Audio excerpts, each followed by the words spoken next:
A je kdo opazil, česa čez poletje ni bilo? Razen mene in moje vdaje. Beguncev. Celo poletje ni bilo beguncev. Turčija je v zadnjih mesecih zadrževala 3 milijone beguncev, zdaj pa nam grozi, da bo vse naenkrat spustila med nas. Turki so brihtni. Evropo držijo za jajca in ji grozijo, da je še prst porinejo v rit. In Evropa mora vstreči čisto vsaki zahtevi. In kaj hočejo Turki? Da priznamo, da so bili turški vpadi v bistvu dosti zabavni? Da razglasimo Erdogana za predsednika Evrope? Ali pa vsaj, ne vem, 100 milijard evrov? Ne. Turki hočejo, da Evropa ukine vizume za njene državljane. Ful kreativno Turčija, veste. A se res niste spomnili nič drugega? Lahko bi zahtevar karkoli, vi pa tole. In mimogrede, julija smo skoraj izgubili dragega Erdogana. Res, vojaška hunta ga je hotela spraviti s prestola in toliko je manjkalo, pa bi vam danes lahko pokazali en hud Erdoganov video, ki smo ga našli na internetu, ampak škoda. Če ga pokažemo zdaj, bi verjetno okupiral celo Evropo do Norveške. Je pa res nekaj, kako hudo je v Turčiji izveš šele, ko med državnim udarom navijaš za vojsko. To isto takrat, ko si depresiven, vzameš antidepresive, pa ti pa tič ne stoji, pa ne veš, kaj je slabš. Kaj je zdaj slabš? No.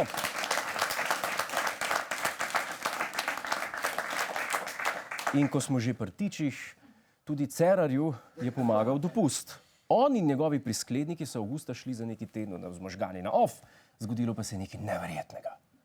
Medtem, ko so se ministri na čelu z Mirom Cerarjem privoščili nekaj oddiha, je namreč podpora vladi zrasla z 30 na 36%, torej z julija na avgust.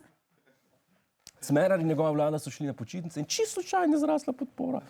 Ker v politiki velja enako načelo kot pri eboli. Manj jo vidiš, rajše imaš. Učinke imajo pa tudi dosti podobne. Slabo ti je, bruhaš, drisko, fašeš, ista stvar. Zdaj, da gre Smerar za celo leto na dopust, bo imel večjo podporo kot afriški diktator kakšen dan. So pa ankete pokazale še nekaj zelo zanimivega.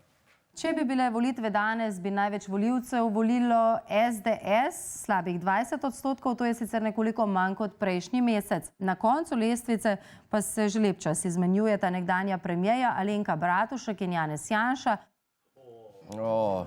Najbolj priljubljena stranka v Sloveniji je SDS, istočasno pa je njen predsednik na dnu. Skupaj z eno žensko, ki je ime Alenka Bratušek. Če se kdo spomne. V glavnem, SDS imamo radi, Janeza pa ne. Kar je isto, kot bi imeli radi Modrijane, ne pa marali Braža Švaba. Če hoče SDS še kdaj v parlamentu, ostane samo še ena stvar. Janša se mora obleči Pokemona, stranka pa se mora pretvarjati, da so zamenjali predsednika. Ker Janša stranke ne bo zapustil. On je kapitan, mora potoniti z njim. Kdo je pa najbolj priljubljen politik? Najbolj priljubljen ostaja predsednik države, predsednik republike Borut Pahor. Normalno. Kdo pa bo? Naš predsednik, bobnar in kotalkar Borut Pahor veliki.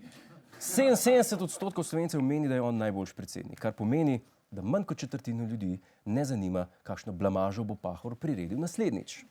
To je najboljši dokaz, da smo se kot narod dobro odločili, ko smo rekli, da predsednik države ne sme imeti preveč avtoritete. Pač, Slovenci se radi zabavamo, pivsko fontano imamo, zabavljačemo pa na vrhu države. Kaj še češ? Hvala za ogled, ne pozabi pa tudi na Ta teden z Juretom Godlerjem ob četrtkih ob 22:40 na Planetu.